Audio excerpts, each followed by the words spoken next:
Dmitri Medvedev took the oath of office on May 7, 2008. He was handed the briefcase containing Russia's strategic nuclear codes and made his first of many promises to help develop the country's economy and civil rights. Within 2 hours, he had also nominated his predecessor and mentor, Vladimir Putin, as prime minister. 1 year later, Mr. Medvedev's legislative record is scant. His most significant contribution was a constitutional amendment that extended the presidential term of office, a move seen by some as benefiting Mr. Putin, who is believed to be angling for a return to the presidency. Critics, such as Communist Party chief Gennady Zyuganov, are wary of the Russian president. Medvedev has made a lot of encouraging announcements, from fighting corruption to the necessity of dialogue. He even introduced a draft bill which grants television time to the opposition. But real implementation by the government, the ministers or governors or regional authorities, shows quite the opposite. Mr. Medvedev has won cautious praise for talking about democratic reforms and meeting with human rights activists. But they note police harassment continues. Masha Lippman, editor of the Carnegie Moscow Center's Pro et Contra journal, says such meetings in no way dilute the Kremlin's power. The message is more or less, if you have critical ideas, come to me and tell me that. Don't disturb the public. Don't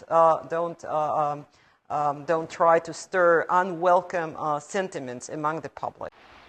During last year's presidential campaign, Vladimir Putin said Dmitri Medvedev would continue his administration's successful economic policies.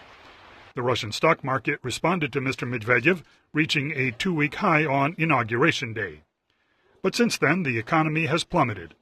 While acknowledging Russia's poor economic diversification and inadequate financial system, Mr. Putin says responsibility for the crisis lies abroad, not with Russian leaders.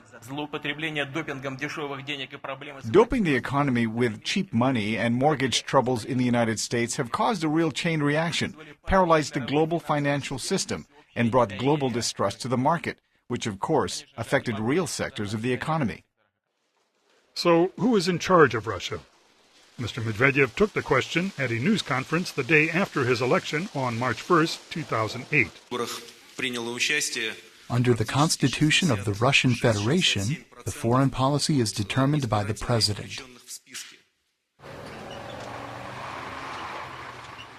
But during Russia's greatest foreign crisis of the past year, the Georgian conflict in August, it was Prime Minister Putin, not President Medvedev, who flew just north of the conflict zone to maintain morale and give orders. Masha Lippman says power in Russia is based not on governmental institutions, but on informal, behind-the-scenes arrangements. Who appointed whom? Who owes what to whom? Who is whose client? Where are people's loyalties?